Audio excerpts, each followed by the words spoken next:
ಇನ್ನೇನು ಕೆಲವೇ ಕ್ಷಣಗಳಲ್ಲಿ ಮಂಡ್ಯ ಲೋಕಸಭಾ ಕ್ಷೇತ್ರದ ದೋಸ್ತಿ ಅಭ್ಯರ್ಥಿಯಾಗಿ ನಿಖಿಲ್ ಕುಮಾರಸ್ವಾಮಿ ನಾಮಪತ್ರ ಸಲ್ಲಿಸಲಿದ್ದಾರೆ. ಅಲ್ಲಿ ನಿಖಿಲ್ ನಾಮಪತ್ರ ಸಲ್ಲಿಕೆ ಹಾಗೂ ಬೃಹತ್ ಸಮಾವೇಶಕ್ಕೆ ಜೆಡಿಎಸ್ ಸಕಲ ರೀತಿಯಲ್ಲೂ ಸಜ್ಜಾಗಿದೆ. ಬೆಳಗ್ಗೆ ಚಾಮುಂಡಿ ಬೆಟ್ಟದಲ್ಲಿ ವಿಶೇಷ ಪೂಜೆ ಸಲ್ಲಿಸಿದ ನಿಖಿಲ್ ಕುಮಾರಸ್ವಾಮಿ ಸುತ್ತೂರು ಮಠಕ್ಕೆ ಭೇಟಿ ಕೊಟ್ಟು ಶ್ರೀಗಳ ಆಶೀರ್ವಾದ ಪಡೆದರು. ಸದ್ಯ ರೋಡ್ ಶೋ ಮೂಲಕ ಬರ್ತಾ ಇರುವ ನಿಖಿಲ್ ಕಾಳಿಕಾಂಬ ದೇಗುಲದಲ್ಲಿ ವಿಶೇಷ ಪೂಜೆ ಸಲ್ಲಿಸಲಿದ್ದಾರೆ. ಬಳಿಕ ಡಿಸಿ ಕಚೇರಿಯಲ್ಲಿ ನಾಮಪತ್ರ ಸಲ್ಲಿಸಲಿದ್ದಾರೆ. ಇನ್ನು ನಿಖಿಲ್ಗೆ ಸಿಎಂ ಕುಮಾರಸ್ವಾಮಿ, ಮಾಜಿ ಪ್ರಧಾನಿ ಎಚ್.ಡಿ. ದೇವೇಗೌಡ, ಮಂಡ್ಯ ಕ್ಷೇತ್ರದ ಜೆಡಿಎಸ್ ಶಾಸಕರು, ಸಚಿವರು, ಲಕ್ಷಾಂತರ ಕಾರ್ಯಕರ್ತರು ಕೂಡ ಈ ಸಂದರ್ಭದಲ್ಲಿ ಸಾಥ್ ಕೊಡಲಿದ್ದಾರೆ. ನಾಮಪತ್ರ ಸಲ್ಲಿಕೆ ಆಗ್ತಾ ಇದ್ದಂತೆ ಬೃಹತ್ ಸಮಾವೇಶ ಕೂಡ ನಡೆಯಲಿದೆ. ನಿಖಿಲ್ ತಮ್ಮ ಶಕ್ತಿಯನ್ನ ಪ್ರದರ್ಶಿಸಲಿದ್ದಾರೆ. ಇನ್ನು ಲಕ್ಷಾಂತರ ಕಾರ್ಯಕರ್ತರು ಸಮಾವೇಶಕ್ಕೆ ಹರಿದು ಬರಲಿರುವ ನಿರೀಕ್ಷೆಯಲ್ಲಿ, ಆ ಒಂದು ಹಿನ್ನೆಲೆಯಲ್ಲಿ ಪೊಲೀಸ್ ಇಲಾಖೆ ಕೂಡ ಬಿಗಿ ಭದ್ರತೆ ಕೈಗೊಂಡಿದೆ. ಇನ್ನು ಈ ಸಮಾವೇಶಕ್ಕೆ ಮತ್ತಷ್ಟು ಮೆರಗನ್ನ, ರಂಗನ್ನ ತಂದುಕೊಡಲಿವೆ.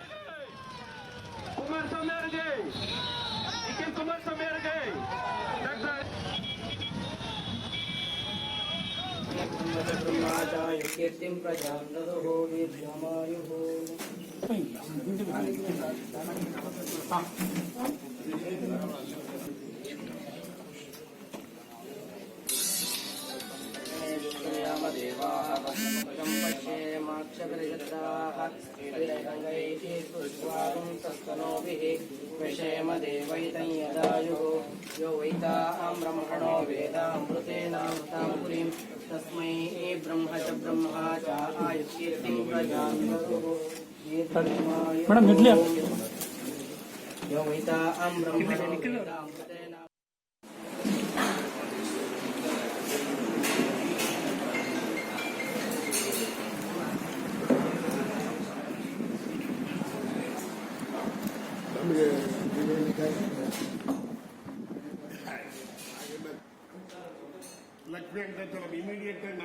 ವೀಕ್ಷಕರೇ, ಈಗಾಗಲೇ ಸಕ್ಕರೆ ನಾಡಿನಲ್ಲಿ ಅಂದ್ರೆ ಮಂಡ್ಯದಲ್ಲಿ ಸ್ಟಾರ್ ವಾರ್ ಶುರುವಾಗಿದೆ.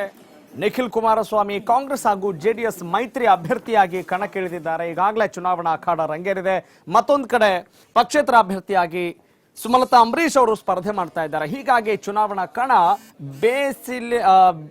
ಬೇಸಿಗೆಯ ಬೇಗೆಗಿಂತಲೂ ಕೂಡ ಸಿಕ್ಕಾಪಟ್ಟೆ ಜಾಸ್ತಿ ಹೀಟ್ನ ಪಡೆದುಕೊಂಡಿದೆ. ಆ ಒಂದು ಕಾವೇರಿದ ವಾತಾವರಣವನ್ನು ಪಡೆದುಕೊಂಡಿದೆ. ಇಂತಹ ಸಂದರ್ಭದಲ್ಲಿ ಇವತ್ತು ನಿಖಿಲ್ ಕುಮಾರಸ್ವಾಮಿ ನಾಮಪತ್ರವನ್ನ ಸಲ್ಲಿಸಲಿದ್ದಾರೆ. ಹೀಗಾಗಿ ಅದಕ್ಕಿಂತ ಮುಂಚಿತವಾಗಿ ಶ್ರೀಗಳ ಒಂದು ಆಶೀರ್ವಾದವನ್ನು ಪಡಿತಾ ಇದ್ದಾರೆ. ಸುತ್ತೂರು ಶ್ರೀಗಳ ಆಶೀರ್ವಾದವನ್ನು ಪಡೆದು ಸಾಕಷ್ಟು ಪೂಜೆ ಪುನಸ್ಕಾರಗಳಲ್ಲಿ ಭಾಗಿಯಾಗ್ತಾ ಇದ್ದಾರೆ. ಇನ್ನು ಈ ಸಂದರ್ಭದಲ್ಲಿ ನಿಖಿಲ್ ಕುಮಾರಸ್ವಾಮಿಗೆ ಲಕ್ಷಾಂತರ ಸಂಖ್ಯೆಯ ಅಭಿಮಾನಿಗಳು, ಅವರ ಬೆಂಬಲಿಗರು ಸಾಥ್ ಕೊಡಲಿದ್ದಾರೆ. ಮತ್ತು ಸಾಕಷ್ಟು ಸಾಂಸ್ಕೃತಿಕ ಕಲಾ ತಂಡಗಳು ಕೂಡ ಈ ಸಂದರ್ಭದಲ್ಲಿ ಭಾಗಿಯಾಗೋದ್ರಿಂದ ಮತ್ತಷ್ಟು ಕಳೆಯನ್ನ ತಂದಿದೆ, ರಂಗು ಬರ್ತಾ ಇದೆ. ಬನ್ನಿ, ಈ ಬಗ್ಗೆ ಮತ್ತಷ್ಟು ಡೀಟೇಲ್ಸ್ ನೀಡ್ತಾರೆ ನಮ್ಮ ಮಂಡ್ಯ ಪ್ರತಿನಿಧಿ. ನೋಡೋಣ, ನನ್ನ ಜೊತೆ ಲೈವ್ ಜಾಯ್ನ್ ಆಗ್ತಾ ಇದ್ದಾರೆ ನಟರಾಜ್. ಓಕೆ, ಚುನಾವಣಾ ಕಣ ರಂಗೇರ್ತಾ ಇದೆ. ನಿಖಿಲ್ ಕುಮಾರಸ್ವಾಮಿಗೆ ಪ್ರತಿಷ್ಠೆಯ ಕಣವಾಗಿದೆ. ಎಚ್.ಡಿ. ಕುಮಾರಸ್ವಾಮಿ ಅವ್ರಿಗೂ ಕೂಡ ಆ ಕ್ಷೇತ್ರವನ್ನ ತಮ್ಮದು ಮಾಡಿಕೊಳ್ಬೇಕು ಅನ್ನುವ ಉಮೇದಿಯಲ್ಲಿದ್ದಾರೆ. ಹೀಗಾಗಿ ಜಿದ್ದಾಜಿದ್ದಿನಿಂದ ಕೂಡಿದಂಥ ಒಂದು ಅಖಾಡದಲ್ಲಿ ಇವತ್ತು ಯಾವ ರೀತಿಯಾದಂಥ ವಾತಾವರಣ ಕಂಡು ಬರ್ತಾ ಇದೆ, ಯಾವ ರೀತಿಯಾದಂಥ ಭದ್ರತೆಯನ್ನು ಕಲ್ಪಿಸಲಾಗ್ತಾ ಇದೆ, ಯಾವೆಲ್ಲ ಸಾಂಸ್ಕೃತಿಕ ಕಲಾ ತಂಡಗಳು ಆಗಮಿಸ್ತಾ ಇದ್ದಾವೆ, ಓವರ್ ಆಲ್ ಪೊಲಿಟಿಕಲ್ ಡೆವಲಪ್ಮೆಂಟ್ಸ್ ಏನಾಗಿ ಇವತ್ತು ಕೊಡ್ಬೋದು, ಯಾವ ರೀತಿ ವಿಶ್ಲೇಷಣೆ ಮಾಡ್ಬೋದು ಈ ಸಂದರ್ಭವನ್ನು?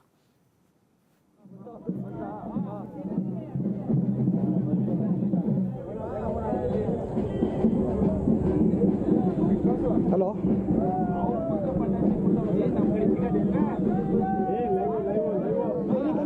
S Nataraj, I can understand. ಅಲ್ಲಿ ಸಾಕಷ್ಟು ಸಂಖ್ಯೆಯಲ್ಲಿ ಜನ ಸೇರಿದ್ದಾರೆ, ಅಭಿಮಾನಿಗಳು, ಬೆಂಬಲಿಗರು ಎಲ್ಲ ಇದ್ದಾರೆ. ಓವರ್ ಆಲ್ ಆ ವಾತಾವರಣ ನೋಡಿ ಏನ್ ಅಪ್ಡೇಟ್ಸ್ ಕೊಡ್ತೀರಿ? Please go ahead. ಏನು ಇವತ್ತು ನಿಖಿಲ್ ನಾಮಪತ್ರ ಸಲ್ಲಿಕೆ ಮಾಡ್ತಾ ಇದ್ದಾರೆ. ಇಲ್ಲಿ ಜೆಡಿಎಸ್ ಪಾಳ್ಯದಲ್ಲಿ ಇವತ್ತು ಹಬ್ಬದ ವಾತಾವರಣ ನಿರ್ಮಾಣ ಆಗಿದೆ ಅಂತ ಹೇಳ್ಬೋದು. ಲಕ್ಷಾಂತರ ಸಂಖ್ಯೆಯಲ್ಲಿ ಇವತ್ತು ಜೆಡಿಎಸ್ ಕಾರ್ಯಕರ್ತರು ಮಂಡ್ಯಗೆ ಆಗಮಿಸಿದ್ದಾರೆ. ಈಗಾಗಲೇ ಕೂಡ ಮಂಡ್ಯದ ಹೊರವಲಯ ಇರ್ತಕ್ಕಂತಹ ಕಾಳಿಕಾಂಬ ದೇವಸ್ಥಾನದಲ್ಲಿ ನಿಖಿಲ್ ಕುಮಾರಸ್ವಾಮಿ ಹಾಗೂ ಮುಖ್ಯಮಂತ್ರಿ ಎಚ್.ಡಿ. ಕುಮಾರಸ್ವಾಮಿ ಅವರು ಆಗಮಿಸಿದ್ದಾರೆ. ಇಲ್ಲಿ ಏನು ಒಂದು ಕಾಳಿಕಾಂಬ ದೇವಸ್ಥಾನದಲ್ಲಿ ವಿಶೇಷವಾದಂತಹ ಪೂಜೆ ಸಲ್ಲಿಸಿ ಇಲ್ಲಿಂದ ನೇರವಾಗಿ ಏನು ಒಂದು ಮೆರವಣಿಗೆ ಮೂಲಕ 2 ಕಿಲೋಮೀಟರ್ ವ್ಯಾಪ್ತಿಯಲ್ಲಿ ಮೆರವಣಿಗೆಯ ಮೂಲಕ ಇಲ್ಲಿಂದ ಹೋಗ್ತಾರೆ. ಇಲ್ಲಿ ಏನು ಒಂದು ಎತ್ತಿನ ಗಾಡಿ ಹಾಗೂ ಬೈಕ್ ರ್ಯಾಲಿ ಮತ್ತು ಲಕ್ಷಾಂತರ ಸಂಖ್ಯೆಯಲ್ಲಿ ಇಲ್ಲಿಂದ ನೇರವಾಗಿ ಮೆರವಣಿಗೆ ಮೂಲಕ ಹೋಗಿ ಸುಮಾರು 2 ಗಂಟೆ ಹಾಗೂ 2:20 ಸಂದರ್ಭದಲ್ಲಿ ಇವತ್ತು ನಾಮಪತ್ರ ಸಲ್ಲಿಕೆ ಮಾಡ್ತಾರೆ. ಈಗಾಗಲೇ ಈಗಾಗಲೇ ಕೂಡ ಸಚಿವ ಸಂಪುಟದ ಹಲವು ಸಹೋದ್ಯೋಗಿಗಳು ಹಾಗೂ ಜೆಡಿಎಸ್ನ 8 ವಿಧಾನಸಭಾ ಕ್ಷೇತ್ರದ ಶಾಸಕರು ಸೇರಿದಂತೆ ಎಲ್ಲಾ ಶಾಸಕರು ಕೂಡ ಈಗ ಮಂಡ್ಯಕ್ಕೆ ಬಂದಿದ್ದಾರೆ. ಲಕ್ಷಾಂತರ ಸಂಖ್ಯೆಯಲ್ಲಿ ಜೆಡಿಎಸ್ ಹಾಗೂ ಮೈತ್ರಿಯ ಅಭ್ಯರ್ಥಿಗಾಗಿ ಬೆಂಬಲ ಸೂಚಿಸಲು ಈಗೆಲ್ಲ ಲಕ್ಷಾಂತರ ಸಂಖ್ಯೆಯಲ್ಲಿ ಮಂಡ್ಯಕ್ಕೆ ಬಂದಿದ್ದಾರೆ. ಮಂಡ್ಯಕ್ಕೆ ಬಂದು ಇಲ್ಲಿಂದ ನೇರವಾಗಿ ಮೆರವಣಿಗೆ ಮೂಲಕ ಏನು ಒಂದು ಮಂಡ್ಯದ ಜಿಲ್ಲಾಧಿಕಾರಿ ಕಚೇರಿ ಮುಂದೆ ಅಲ್ಲಿ ನಾಮಪತ್ರ ಸಲ್ಲಿಕೆ ಮಾಡ್ತಾರೆ. ಅಲ್ಲೂ ಕೂಡ ಜಿಲ್ಲಾಧಿಕಾರಿ ಕಚೇರಿಯ ಮುಂಭಾಗಲೂ ಕೂಡ ಲಕ್ಷಾಂತರ ಸಂಖ್ಯೆಯಲ್ಲಿ ಕೂಡ ಅಲ್ಲಿ ಮೆರವಣಿಗೆ ಮೂಲಕ ಈಗ ಎಲ್ಲ ಮಾಡ್ತಾ ಇದ್ದಾರೆ. ರಾಘವ್ ಸೂರ್ಯ. ಓಕೆ ನಟರಾಜ್, ಅಫ್ಕೋರ್ಸ್ ನಿಮ್ಮ ಹಿಂದಿರುವಂತಹ ಜನಗಳನ್ನ ಅಲ್ಲಿ ಗಮನಿಸಿದ್ರೆ ಇದು ಒಂದು ಜಾತ್ರೆ ಹಬ್ಬದ ವಾತಾವರಣ ಖಂಡಿತವಾಗ್ಲೂ ಇರುತ್ತೆ. ಹಾಗೇನೆ ಈ ಒಂದು ಹಬ್ಬದಲ್ಲಿ JDS ನ ಕಾರ್ಯಕರ್ತರು, ನಾಯಕರು, ಶಾಸಕರು ಎಲ್ಲ ಭಾಗಿಯಾಗ್ತಾ ಇದ್ದಾರೆ. ಕೈ ನಾಯಕರು, ಕೈ ಶಾಸಕರು, ಕಾರ್ಯಕರ್ತರು ಯಾರಾದ್ರೂ ಅಲ್ಲಿ ಭಾಗಿಯಾಗೋ ಚಾನ್ಸಸ್ ಇದೆಯಾ? ಅದ್ರ ಬಗ್ಗೆ ಏನಾದ್ರು ಅಪ್ಡೇಟ್ ಕೊಡ್ಬೋದಾ ನಟರಾಜ್? ಅಂದ್ರೆ ಬಹುತೇಕವಾಗಿ ಇಲ್ಲಿ ಜೆಡಿಎಸ್ ಕಾರ್ಯಕರ್ತರ ಮುಖಂಡರುಗಳೇ ಕೂಡ ಹೆಚ್ಚಿನ ಸಂಖ್ಯೆಯಲ್ಲಿದ್ದಾರೆ. ನೀವು ಗಮನಿಸಬಹುದು, ಸಾಕಷ್ಟು ಜೆಡಿಎಸ್ ಕಾರ್ಯಕರ್ತರು ಇದ್ದಾರೆ.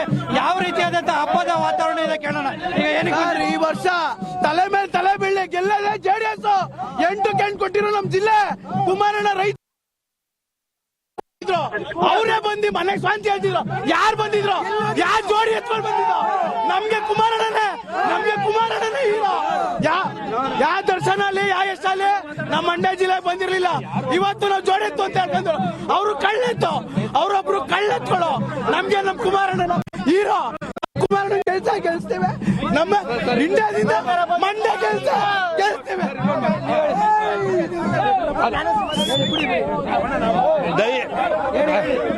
ಇವತ್ತು ಮಂಡ್ಯದಲ್ಲಿ ಬರೀ JDS ಕಾರ್ಯಕರ್ತರು ಮಾತ್ರ ಎರಡು ಮುಖತರ ಮೈತ್ರಿ ಒಕ್ಕೂಟನ ಒಪ್ಕೊಂಡು ಮಂಡ್ಯದಲ್ಲಿ ಎಲ್ಲ ಪ್ರಾಮಾಣಿಕ ಕಾಂಗ್ರೆಸ್ ವಿತ್ JDS ಪ್ರಾಮಾಣಿಕವಾಗಿ ಕೆಲಸ ಮಾಡ್ತಾರೆ. ರೈತರ ಸಂಕಷ್ಟನ ಅರ್ಥ ಮಾಡಿಕೊಳ್ಳುವಂತ ಕುಮಾರಣ್ಣನ ಕೈಬಲ ಪಡಿಸ್ತಾರೆ. ಮತ್ತೆ ಈ ದೇಶದಲ್ಲಿ ಕಾಂಗ್ರೆಸ್ ಮತ್ತು JDS ಸರ್ಕಾರವಂತ ದೇಶದಲ್ಲಿ ಬಡವರು ಬಗ್ರಿಗಾಗುವಂತ ಸರ್ಕಾರ ಬರುವಂತ ಇಡೀ ರಾಜ್ಯಾದ್ಯಂತ ಕಾಂಗ್ರೆಸ್ ವಿತ್ JDS ಎಲ್ಲ ಅಭ್ಯರ್ಥಿಗಳು ಗೆಲ್ತಾರೆ. ಮುಖ್ಯಮಂತ್ರಿಗಳೇ ಹೇಳ್ತಾರೆ ಕೆಲವು ಕಾಂಗ್ರೆಸ್ ನಾಯಕರು ಬರ್ತಾ ಇಲ್ಲ, ಇಲ್ಲಿ ಬೆನ್ನಿಗೆ ಚೂರಿ ಹಾಕೋ ಕೆಲಸ ಕಾಂಗ್ರೆಸ್ ನಾಯಕರು ಮಾಡ್ತಾ ಇದ್ದಾರೆ ಅಂತ ಹೇಳ್ತಾರೆ. ಅದ್ರ ಬಗ್ಗೆ ಏನ್ ಹೇಳ್ತಾರೆ ಸರ್?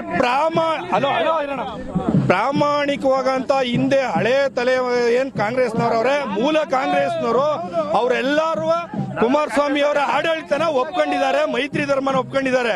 ವಲಸೆ ಹೋಗಿರುವಂತ ಈಗ ನಿನ್ನೆ ಮೊನ್ನೆ ಸೇರ್ಕಂತ ಕಾಂಗ್ರೆಸ್ಗೂ ಕೆಲವೊಂದು 2-3 ಮಂದಿಗಳು ಅವರು ಇಲ್ಲೇ ಕತ್ ಕೂತ್ಬಿಟ್ಟು ಹೋಗಿರೋರು. ಆದ್ರಿಂದ ಅವ್ರು ಎಲ್ಲೋದ್ರು ಅಷ್ಟೇನೆ, ಇಲ್ಲೆಲ್ಲ ಇಡೀ ದೇಶದಲ್ಲಿ ಯಾವ ಮೂಲೆಗೆ ಹೋದ್ರು ಅದೇ ಕೆಲಸ. ಯಾರು ನೋಡಲ್ಲ, ಅವರ ನಿರ್ಧಾರ ಅವ್ರು ಮಾತ್ರ ಒಪ್ಕೋತಾರೆ. ಹಾಗಾಗಿ ಎಲ್ಲಾ ಮೂಲ ಕಾಂಗ್ರೆಸ್ಸಿಗರು ಇವತ್ತು ಈ ಸಮಾವೇಶದಲ್ಲಿ ಅವ್ರೆ, ಜೊತೆಲೆ ಅವ್ರೆ, ಕುಮಾರಣ್ಣನ ಪಕ್ಕದಲ್ಲೇ ಅವ್ರೆ. ಎಲ್ಲ ಅವರವರ ಕ್ಷೇತ್ರದಲ್ಲಿ ಪ್ರಾಮಾಣಿಕವಾಗಿ ಕೆಲಸ ಮಾಡ್ತಾವ್ರೆ. ನಿಖಿಲ್ ಅಣ್ಣನ ಗೆಲುವಿಗೆ ಎಲ್ಲ ಶ್ರಮ ಪಟ್ಟಿ ಹಗಲು ರಾತ್ರಿ ಗೈತಾ ಇದಾರೆ. ನಿಖಿಲ್ ಅಣ್ಣನ ಗೆಲುವು ಖಚಿತ. ನಾವು ಮಂಡ್ಯದಲ್ಲಿ ನಿಖಿಲ್ ಕುಮಾರಸ್ವಾಮಿ ಅವರ ಯಾಕೋ ನಾವು ಗೆಲ್ಸ್ತಾ ಇದೀವಿ ಅಂದ್ರೆ, ಮಂಡ್ಯ 40-50 ವರ್ಷದಿಂದ ಅದೇ ಕಿತ್ತೋಗಿರೋ ರೋಡಲ್ಲಿ ಐತೆ. ಒಬ್ಬ ಯೂತ್ ಬೇಕು ಅನ್ನೋ ಒಂದೇ ಒಂದು ಉದ್ದೇಶದಿಂದ ಹುಡುಗ ಕೆಲಸ ಮಾಡ್ತಾನೆ ಅನ್ನೋ ಒಂದೇ ಒಂದು ಉದ್ದೇಶದಿಂದ ನಿಖಿಲ್ ಕುಮಾರಸ್ವಾಮಿ ಅವರ ಗೆಲ್ಸ್ತೀವಿ. ಅತಿ ಹೆಚ್ಚು ಲಕ್ಷ ಮತ ಗೆಲ್ಸ್ತೀವಿ. ನಾವು ಕಾಂಗ್ರೆಸ್ ಅಭಿಮಾನಿಗಳೇ, ಕಾಂಗ್ರೆಸ್ ಅಲ್ಲೇ ಇದ್ದವರು. ನಾವು ನಿಖಿಲ್ ಕುಮಾರಸ್ವಾಮಿ ನಮ್ಮ ಮಂಡ್ಯದಲ್ಲಿ ಅಭಿವೃದ್ಧಿ ಮಾಡೋ ಒಂದೇ ಕಾರಣಕ್ಕೋಸ್ಕರ ಅವ್ರನ್ನ ಗೆಲ್ಸ್ತಾ ಇದ್ದೀವಿ. Okay, got it. Thank you Nataraj, ಧನ್ಯವಾದ ತಮ್ಮ ಎಲ್ಲ ಮಾಹಿತಿಗಾಗಿ. ಒಟ್ಟಿನಲ್ಲಿ ಒಂದು ಭಾವೋದ್ವೇಗದಿಂದ ಕೂಡಿದಂಥ ಒಂದು ವಾತಾವರಣ ಅಲ್ಲಿ ನಿರ್ಮಾಣವಾಗಿದೆ. ಒಂದು ಹಬ್ಬದ ವಾತಾವರಣ, ಜನತಂತ್ರದ ಹಬ್ಬ ಆಗಬೇಕು, ಪ್ರಜಾಪ್ರಭುತ್ವದ ಹಬ್ಬ ನಿಜ ಚುನಾವಣೆ ಅಂದರೆ. ಆದರೆ ಸದ್ಯದ ಚುನಾವಣೆಗಳು ಯಾವ ರೀತಿ ನಡೀತಾ ಇದ್ದಾವೆ, ಯಾವ ನೆಲೆಗಟ್ಟಿನಲ್ಲಿ ನಡೀತಾ ಇದ್ದಾವೆ ಅಂದರೆ ವ್ಯಕ್ತಿ ಪ್ರೇರಕವಾಗಿ ಅಲ್ಲಿ ವ್ಯಕ್ತಿ ಇಂಪಾರ್ಟೆನ್ಸ್ ಕೊಡ್ತಾ ಇದ್ದಾರಾ, ಅಥವಾ ಅಲ್ಲಿಯ ಅಭ್ಯರ್ಥಿ ಅಥವಾ ನಮ್ಮ ಕ್ಷೇತ್ರಕ್ಕೆ ನಮ್ಮ ಒಂದು ಲೋಕಸಭಾ ಚುನಾವಣೆಯಲ್ಲಿ ದೇಶವನ್ನ ಪ್ರತಿನಿಧಿಸುವಂಥ ಒಬ್ಬ ವ್ಯಕ್ತಿಯನ್ನು ಆಯ್ಕೆ ಮಾಡ್ತಿದ್ದಾರಾ, ದೇಶದ ಭವಿಷ್ಯವನ್ನು ನಿರ್ಧಾರ ಮಾಡುವಂಥ ಅಭ್ಯರ್ಥಿ ಆಗ್ತಾರಾ, ಹಾಗೆ ಆ ಎಲ್ಲ ಮಾನದಂಡಗಳ ಮೇಲೆ ನಡೀತಾ ಇದ್ದಾವ ಚುನಾವಣೆಗಳು ಅನ್ನೋದನ್ನ ಪರಾಮರ್ಶೆ ಮಾಡಬೇಕಾಗಿದೆ. ಆದರೆ ಸದ್ಯಕ್ಕೆ ಸಿಕ್ಕಿರುವಂಥ ಮಾಹಿತಿನ ತಾವು ಕೂಡ ಗಮನಿಸ್ತಾ ಇದ್ದೀರಿ.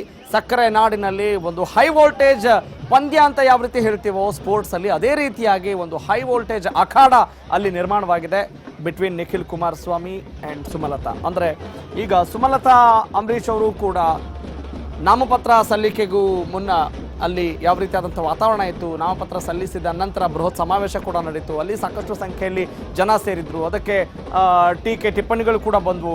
ಕ್ರಿಯೆ ಪ್ರತಿಕ್ರಿಯೆಗಳನ್ನು ನೋಡಿದಾಗ ಆರೋಪ ಪ್ರತ್ಯಾರೋಪಗಳನ್ನೆಲ್ಲ ಗಮನಿಸ್ತಾ ಇದ್ವಿ. ಈಗ ಒಂದು ರೀತಿಯಾದಂಥ ಜಿದ್ದಾಜಿದ್ದಿನ ಪ್ರತಿಷ್ಠೆಯ ಕಣವಾಗಿ ಮಾರ್ಪಾಡಾಗಿದೆ.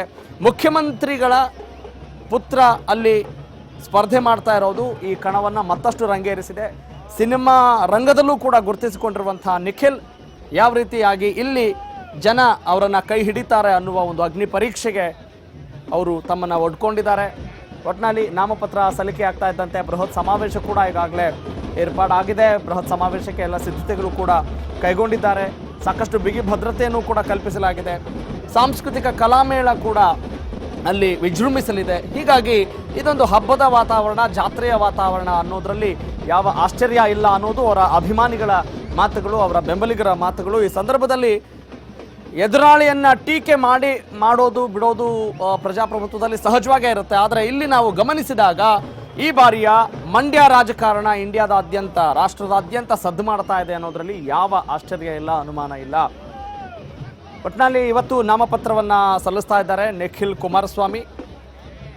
ನಾಳೆ ಕೊನೆ ದಿನವಾಗಿರೋದ್ರಿಂದ ನಾಮಪತ್ರ ಸಲ್ಲಿಕೆಗೆ ಇವತ್ತು ಸಾಕಷ್ಟು ಸಂಖ್ಯೆಯಲ್ಲಿ ಅಭ್ಯರ್ಥಿಗಳು ನಾಮಪತ್ರವನ್ನು ಸಲ್ಲಿಸಲಿದ್ದಾರೆ. ಈಗ ಮಂಡ್ಯ ಲೋಕಸಭಾ ಅಖಾಡ ರಣಾಂಗಣ ಕಾವೇರಿದ ವಾತಾವರಣದಿಂದ ಕೂಡ್ತಾ ಇದೆ. ಆ ಬಿಸಿಲನ್ನು ಲೆಕ್ಕಿಸದೆ ಅವರ ನೆಚ್ಚಿನ ನಾಯಕನಿಗೆ ಜೈಕಾರ ಹಾಕುವಂಥ ಅಭಿಮಾನಿಗಳ ಮಾತುಗಳನ್ನು, ಘೋಷಣೆಗಳನ್ನು ನೋಡ್ತಾ ಇದ್ದೇವೆ.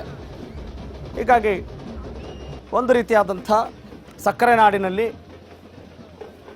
ವಾತಾವರಣ ರಂಗೇರ್ತಾ ಇದೆ, ಕಾವೇರ್ತಾ ಇದೆ. ವಿಜೃಂಭಣೆಯಿಂದ ಎಲ್ಲ ಅಭಿಮಾನಿಗಳು ಇದು ನಮ್ಮ ಮನೆಯ ಹಬ್ಬ ಅನ್ನೋ ರೀತಿಯಾಗಿ ವರ್ತನೆ ಮಾಡ್ತಾ ಇದ್ದಾರೆ. ನಾಮಪತ್ರ ಸಲ್ಲಿಕೆಗೂ ಮುನ್ನ ಈಗಾಗಲೇ ಸಾಕಷ್ಟು ಪೂಜೆ ಪುನಸ್ಕಾರಗಳನ್ನು ಕೂಡ ಕೈಗೊಂಡಿದ್ದಾರೆ. ಪೂಜೆ ಪುನಸ್ಕಾರಗಳಲ್ಲೂ ಕೂಡ ನಿರತರಾಗಿದ್ದಾರೆ. ಸುತ್ತೂರು ಶ್ರೀಗಳ ಆಶೀರ್ವಾದವನ್ನು ಕೂಡ ಪಡೆದುಕೊಂಡಿದ್ದಾರೆ ನಿಖಿಲ್ ಕುಮಾರಸ್ವಾಮಿ ಮತ್ತು ಅವರ ಕುಟುಂಬ ಸದಸ್ಯರು.